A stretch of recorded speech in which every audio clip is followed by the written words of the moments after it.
영원한 지금 폴 틸리히 김광남 옮김 뉴라이프. 영원한 지금 나는 알파와 오메가여 처음과 마지막이라. 요한계시록 21장 6절. 우리가 마지막에 이르러야 한다는 것은 우리의 운명이자 우리의 세계에 속한 모든 것들의 운명입니다. 우리가 자연과 인류 안에서 경험하는 모든 마지막은 우리를 향해 큰 소리로 말합니다. 너 역시 마지막에 이를 것이다. 마지막은 우리가 한동안 살았던 곳과의 작별에서, 친밀한 사람들과의 교제로부터의 분리에서, 그리고 우리와 가까웠던 누군가의 죽음에서 그 모습을 드러낼 수 있습니다. 혹은 그것은 우리에게 의미를 주었던 일의 실패에서, 삶의 어느 한 시기가 끝나는 것에서, 노년이 다가오는 것에서, 혹은 심지어는 가을날 자연의 우울한 모습 속에서 분명해질 수 있습니다. 이 모든 것은 우리에게 말합니다. 너 역시 마지막에 이를 것이다. 우리는 이렇듯 우리에게 마지막을 상기시켜 주는 음성에 의해 흔들릴 때마다 근심에 쌓여 묻습니다. 우리에게 시작과 끝이 있다는 것, 우리가 더 이상 없음이라는 어둠으로부터 와서 아직 없음이라는 어둠을 향해 달려간다는 것은 무엇을 의미하는가? 어거스틴은 이런 질문을 제기한 후 그 문제에 답하려는 시도를 기도로 시작했습니다. 그리고 그렇게 하는 것은 옳은 일이었습니다. 왜냐하면 기도는 우리를 영원애로 고양시키는 것을 의미하기 때문입니다. 사실 영혼의 빛 안에서 바라보는 것 외에는 시간을 판단할 다른 방법이 존재하지 않습니다. 무언가를 판단하기 위해 우리는 부분적으로는 그 안에 속해야 하고 또 부분적으로는 그것의 바깥에 머물러야 합니다. 만약 우리가 전적으로 시간 안에 속해 있다면 우리는 기도와 묵상과 사유를 통해 우리 자신을 영혼으로까지 고양시키지 못할 것입니다. 우리는 다른 모든 피조물들처럼 시간의 자녀로 머물 것이고 시간의 의미에 대해 묻지 못할 것입니다. 그러나 인간으로서 우리는 우리가 거기에 속해 있으나 또한 시간의 굴레에 의해 거기로부터 소외되어 있는 영혼을 의식합니다. 미래 시간의 신비에 대한 눈뜸. 우리는 시간에 대해 세 가지 방식 혹은 양식으로 말합니다. 과거, 현재, 미래가 그것입니다. 아이들조차 그것들을 의식합니다. 그러나 현명한 어른조차 그것들의 신비를 꿰뚫어 보지 못합니다. 우리는 너 역시 마지막에 이를 것이다 라고 말하는 음성을 들을 때 그것들에 대해 의식합니다. 우리로 하여금 시간의 신비에 대해 눈뜨게 하는 것은 미래입니다. 시간은 처음에서 마지막으로 달려갑니다. 그러나 시간에 대해 우리의 의식은 반대로 움직입니다. 그것은 마지막에 대한 근심 어린 예견과 더불어 시작됩니다. 먼저 우리가 미래를 향해 또한 우리가 예견할 수 있는 마지막 지점인 우리의 삶의 종국을 향해 나아가는 것에 대해 생각해 봅시다. 미래의 이미지는 서로 상반되는 느낌을 낳습니다. 미래에 대한 예견은 우리에게 기쁨의 감정을 제공합니다. 우리가 그 안에서 자신의 가능성을 실현할 수 있고 풍성한 삶을 경험할 수 있고 새로운 무언가를 만들어낼 수 있는 미래를 갖는다는 것은 굉장한 일입니다. 우리는 용기 있게 새로운 것을 향해 나아갑니다. 특히 삶의 초기에는 더욱 그러합니다. 그러나 이런 감정은 다른 것들과 갈등을 일으킵니다. 가령 미래에 숨어있는 것에 대한 근심이나 미래가 우리에게 초래하게 될 모든 일들의 모호성이나 우리가 한 해씩 살아감에 따라 줄어들다가 어쩔 수 없이 마지막에 다가갈수록 짧아지는 미래의 기간 같은 것들과 말입니다. 그리고 마침내 우리는 꿰뚫을 수 없는 어둠과 시간 속에서 우리의 존재 전체가 실패한 것으로 판정되리라는 위협을 지니고 있는 마지막에 이릅니다. 끝이 없는 미래와 영원의 구별. 사람들은 그리고 당신은 이렇듯 희망과 위협과 피할 수 없는 마지막을 지니고 있는 미래라는 이미지에 어떻게 대응합니까?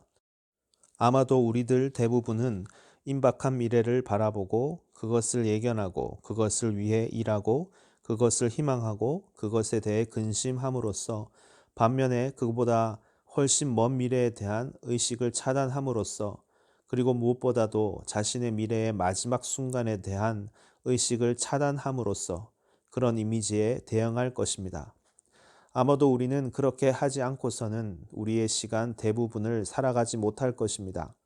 그러나 만약 우리가 늘 그렇게 한다면 아마도 우리는 죽을 수 없을 것입니다. 그리고 만약 우리가 죽지 못한다면 우리가 참으로 살아갈 수 있을까요? 자신의 미래에 내포된 피할 수 없는 마지막을 인식할 때 우리는 그것에 어떻게 대응합니까? 우리는 그런 인식을 견딜 수 있습니까? 또한 그로 인한 두려움을 궁극적 어둠과 대면하는 용기를 통해 극복해낼 수 있습니까? 아니면 완전한 절망 속에 빠지고 맙니까? 우리는 바랄 수 없는 것을 바랍니까? 혹은 그것을 견디지 못하기 때문에 마지막에 대한 우리의 의식 자체를 억누릅니까? 우리가 자신의 마지막에 대한 의식을 억누르는 것은 몇 가지 방식으로 나타납니다. 많은 이들은 지금과 마지막 사이의 긴 삶을 예상함으로써 그런 의식을 억누릅니다. 그들에게는 그 마지막을 늦추는 것이 중요합니다. 마지막과 아주 가까운 노인들조차 그렇게 합니다.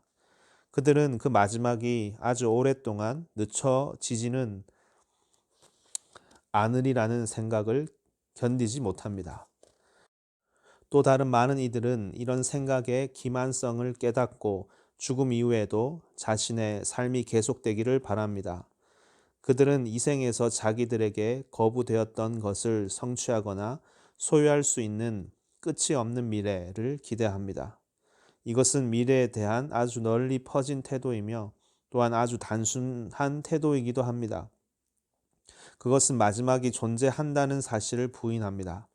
그것은 우리가 피조물이라는 것과 우리가 시간의 영원한 근거로부터 와서 시간의 영원한 근거로 돌아가며 제한된 길이의 시간을 우리의 시간으로 받는다는 사실을 받아들이지 않습니다. 그것은 영원을 끝이 없는 미래로 대체합니다. 그러나 끝이 없는 미래는 최종적인 목적지를 갖고 있지 않습니다. 그것은 그 자체를 반복하며 지옥이라는 이미지를 통해 잘 묘사될 수 있습니다. 이것은 마지막을 다루는 기독교적 방식이 아닙니다. 기독교적 메시지는 과거와 미래 위에 영원이 있다고 말합니다. 나는 알파와 오메가요. 처음과 마지막이라. 계시록 21장 6절.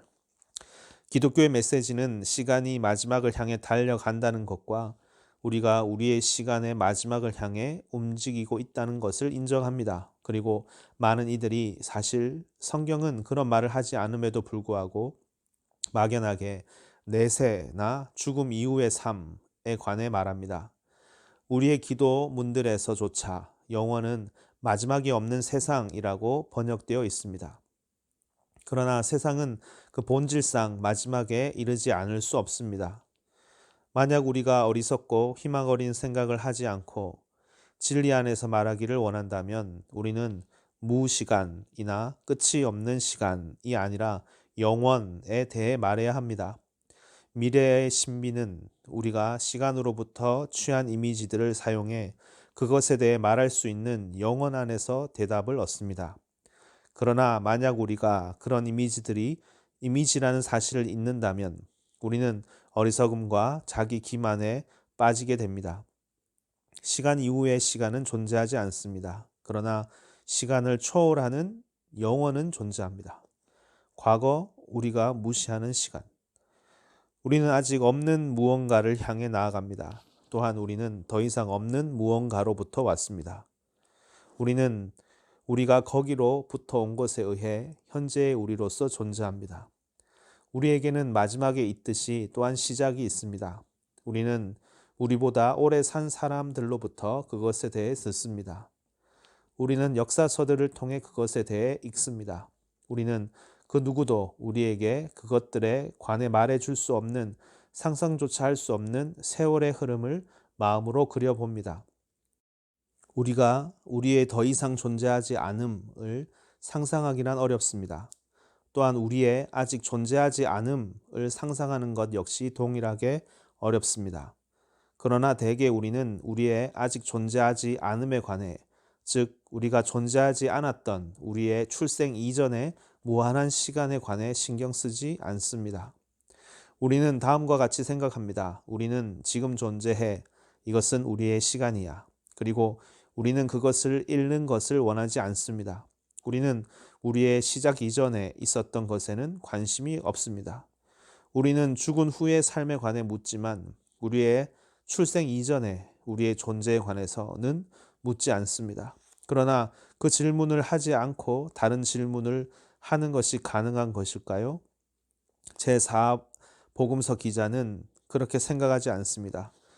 그는 그리스도의 영원성에 관해 말하면서 그분이 영원으로 돌아가시는 것에 대해서뿐 아니라 또한 그분이 영원으로부터 오시는 것에 대해서 지적합니다. 진실로 진실로 너에게 이르노니 아브라함이 나기 전부터 내가 있느니라. 요한복음 8장 58절. 그분은 과거가 놓여 있는 차원과는 다른 차원으로부터 오십니다. 예수님의 말씀을 듣는 자들은 그분을 이해하지 못합니다. 왜냐하면 그들은 역사적 과거에 대해 생각하기 때문입니다. 그들은 그분이 자신이 수백 살이나 먹었다고 주장한다고 믿었습니다. 그리고 그들이 이런 어리석은 말에 대해 공박하는 것은 옳았습니다. 그러나 그분은 아브라함이 나기 전부터 내가 있었느니라 라고 말씀하시지 않습니다. 오히려 그분은 아브라함이 나기 전부터 내가 있느니라 라고 말씀하십니다. 그분은 영원으로부터의 자신의 출발에 대해 말씀하고 계신 것입니다. 그리고 바로 이것, 즉 헤아릴 수 없는 수많은 세월이 아니라 우리의 과거 안에 있는 궁극적인 시점으로서의 영원이야말로 존재하는 모든 것의 시작입니다. 과거의 현존. 우리가 거기로부터 온 과거의 신비는 그것이 우리의 삶의 모든 순간에 존재하며 동시에 존재하지 않는다는 것입니다. 과거는 우리가 그것이 우리를 만들어 놓은 대로 존재하는 한 존재합니다. 우리의 몸의 모든 세포 안에서, 우리의 얼굴의 모든 특성 안에서, 그리고 우리의 영혼의 모든 움직임 안에서 우리의 과거는 현재입니다. 우리 시대보다 현재 안에서 지속적으로 활동하는 과거에 관해 많은 것을 알았던 시대는 없습니다. 우리는 어린 시절의 경험이 우리의 인격에 미치는 영향에 대해 압니다. 우리는 어린 시절에 일어난 사건들로 인한 상처들에 관해 압니다. 우리는 고대 그리스의 비극 작가들과 유대인 예언자들이 알았던 것, 즉 과거는 우리 안에 저주이자 또한 축복으로서 현존한다는 사실을 재발견했습니다. 왜냐하면 언제나 과거는 개인들에게뿐 아니라 국가들과 심지어 대륙들에게조차 저주와 축복 두 가지 모두를 의미하기 때문입니다. 역사는 과거로부터 그리고 과거의 유산으로부터 살아나옵니다. 유럽 국가들의 영광은 그들의 오래되고 고갈되지 않은 풍요로운 전통입니다. 하지만 그런 전통의 축복은 수세기 동안 그 대륙을 피로 물들이며 파멸의 상황으로 몰아갔던 여러 나라들 사이의 분열로 인해 초래된 저주와 뒤섞여 있습니다. 이 나라, 미국, 이 짧은 역사를 통해 얻은 축복은 대단합니다. 그러나 이 나라에는 그 초기부터 몇 가지 요소들이 이 나라에 대한 저주로 작용해 왔고 앞으로도 오랜 세월 동안 저주로 남아있게 될 것입니다. 예를 들어 나는 이 나라가 이 나라 안에서뿐 아니라 밖에서 여러 인종과 나라들을 다루는 방식을 통해 드러내 보이는 인종의식을 지적할 수 있습니다. 미국적 삶의 방식은 과거로부터 온 축복입니다. 그러나 그것은 또한 미래를 위협하는 저주이기도 합니다. 과거와 회개, 세계 여러 나라들과 대륙들의 삶, 그리고 더 나아가 인류 전체를 위협하고 있는 그런 저주들을 제거할 방법이 있을까요? 우리가 과거의 요소들을 과거 속으로 추방함으로써 그것들이 현재에 대한 힘을 잃어버리게 할 수 있을까요? 인간의 개별적 삶에서 이것은 분명히 가능합니다. 우리는 한 인격의 힘은 그가 과거 속으로 던져 넣은 것들의 양에 달려 있다고 말해왔는데 그 말은 옳습니다. 인간은 그의 과거가 그에 대해 갖고 있는 힘에도 불구하고 그것으로부터 자신을 분리시킬 수 있고 적어도 한 번은 그것을 현재로부터 과거 속으로 던져버릴 수 있습니다. 그리고 그것은 과거 안에서 폐기되어 무력한 상태로 남게 됩니다. 물론 그것이 되돌아와서 현재를 정복하고 그 사람을 파멸시킬 수도 있습니다. 그러나 사정이 꼭 그렇게 될 필요는 없습니다. 우리는 우리의 과거에 피할 수 없는 희생자가 아닙니다. 우리는 과거를 과거 외에 아무것도 아닌 것으로 남아있게 할 수 있습니다. 그동안 우리는 그런 행위를 회개라고 불러왔습니다. 진정한 회개는 잘못된 행위에 대한 슬픔의 감정이 아닙니다. 오히려 그것은 인간이 그 안에서 자신을 자신의 존재의 요소들로부터 분리시키고 그런 요소들을 이제 더 이상 현재에 대해 힘을 발휘하지 못하는 것으로 간주하면서 과거 속으로 던져버리는 전인격적인 행위입니다. 그런데 한 나라가 그런 일을 할 수 있을까요? 한 나라 혹은 어느 특정한 사회 집단이 참된 회개를 할 수 있을까요? 한 나라가 자신을 과거의 저주로부터 분리시킬 수 있을까요? 한 나라의 희망은 바로 그런 가능성에 달려 있습니다. 이스라엘의 역사와 교회의 역사는 그것이 가능하다는 것을 보여줍니다. 또한 그들은 그것이 진귀하고 매우 고통스러운 일임을 보여줍니다. 그런 일이 이 나라, 미국에서 일어날지는 아무도 알지 못합니다. 그러나 우리는 이 나라의 미래가, 이 나라가 자신의 과거를 다루는 방식에 또한 이 나라가 현재 저주로 남아있는 요소들을 과거 속으로 내버릴 수 있는지 여부에 달려 있다는 것을 알고 있습니다. 과거와 용서. 모든 인간의 삶 속에서는 과거에 대한 싸움이 진행되고 있습니다. 축복이 저주와 싸웁니다. 종종 우리는 무엇이 축복이고 무엇이 저주인지 식별하지 못합니다. 오늘날 우리는 우리의 무의식적 추구에 대한 발견에 비추어 볼 때 우리의 과거 안에서 축복보다는 저주를 발견하는 경향이 있습니다. 우리의 부모들의 기억은 구약 성경에서 그것은 그들의 축복과 떼를 내야 뗄 수 없을 만큼 긴밀하게 관련되어 있습니다. 우리의 부모들의 기억은 그들이 의식하지 못한 채 또한 그들의 의지와는 달리 우리에게 초래했던 저주와 훨씬 더 많이 관련되어 있습니다. 정신적 고통을 겪고 있는 이들 중 많은 이들은 그들의 과거를, 특히 그들의 어린 시절을 저주의 근원으로 여길 뿐입니다. 우리는 이런 생각이 매우 자주 사실에 가깝다는 것을 압니다. 그러나 우리는 만약 저주와 동일한 근원으로부터 와서 우리를 지탱해 주는 축복이 없다면 우리가 살아갈 수도 없고 미래와 마주할 수도 없다는 사실을 잊어서는 안 됩니다. 우리 시대의 수많은 남자와 여자들이 거의 끊임없이 그들의 과거에 대해 애처로운 투쟁을 벌이고 있습니다. 의료적 치유로는 이런 갈등을 해결할 수 없습니다. 왜냐하면 의료적 치료는 과거를 변화시키지 못하기 때문입니다. 오직 축복과 저주 사이의 갈등 위에 놓여 있는 축복만이 그 갈등을 치유할 수 있습니다.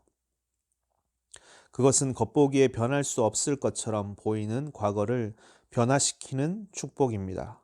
그것은 과거의 사실들을 변화시키지 못합니다.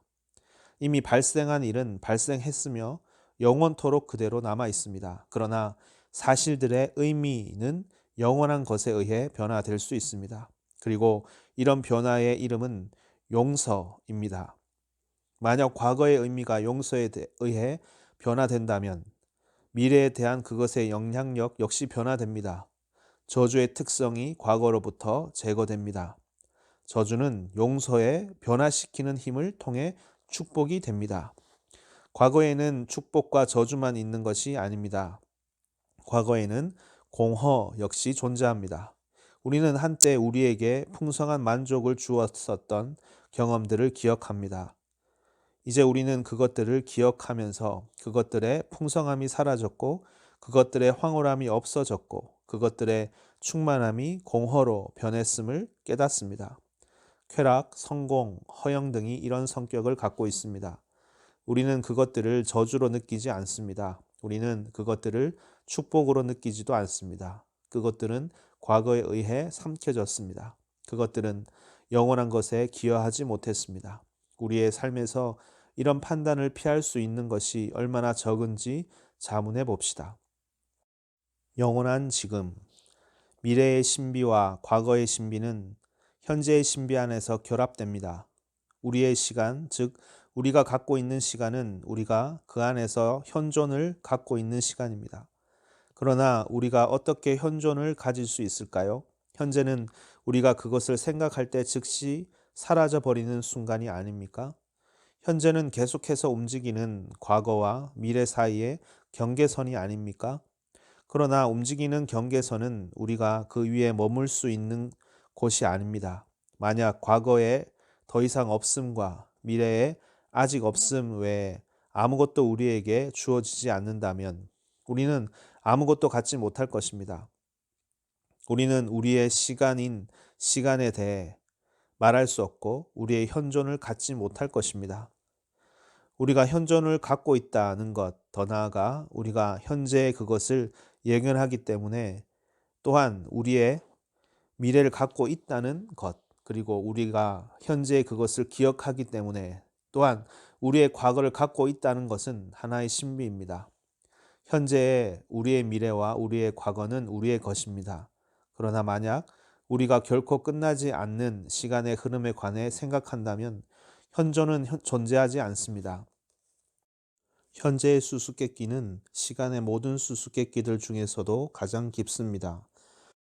다시 말하거니와 이 문제에 대해서는 모든 시간을 포함하면서 그것을 초월하는 것, 즉 영혼으로부터 오는 것 외에 다른 해답은 존재하지 않습니다.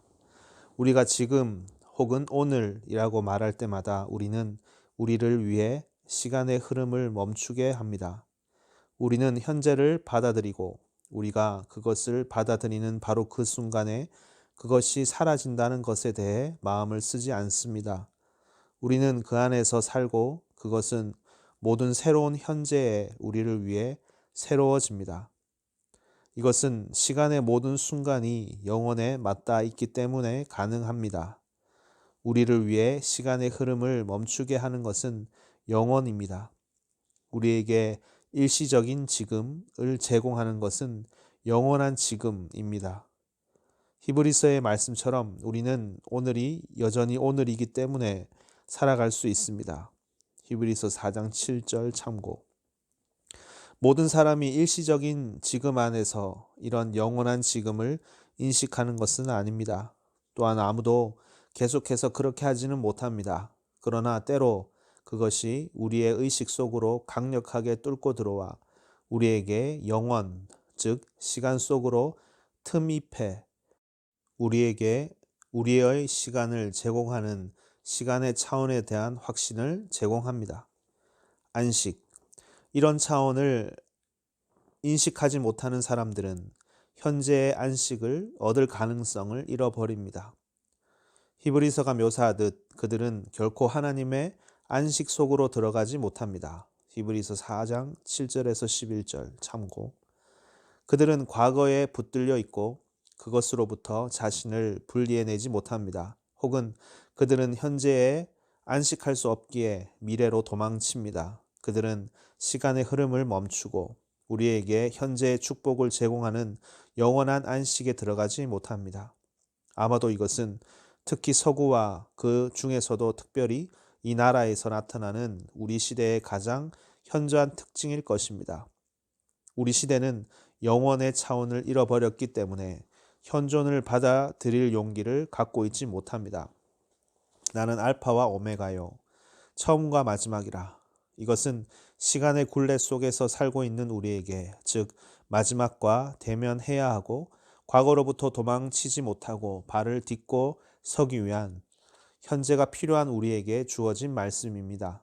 각각의 시간의 양태들은 그 나름의 특별한 신비를 갖고 있습니다. 그것들 각각은 그 나름의 특별한 근심을 지니고 있습니다.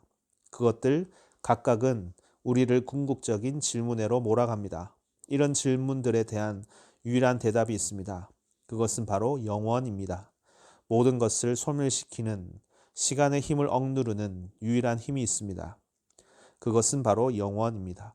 그 영원은 존재하셨고 존재하며 존재하실 분이며 또한 처음이자 마지막이신 분입니다. 그분이 우리에게 지나간 것에 대한 용서를 제공하십니다. 그분이 우리에게 다가오는 것을 받아들일 용기를 제공하십니다. 그분이 우리에게 그분의 영원한 현존 안에서의 안식을 제공하십니다.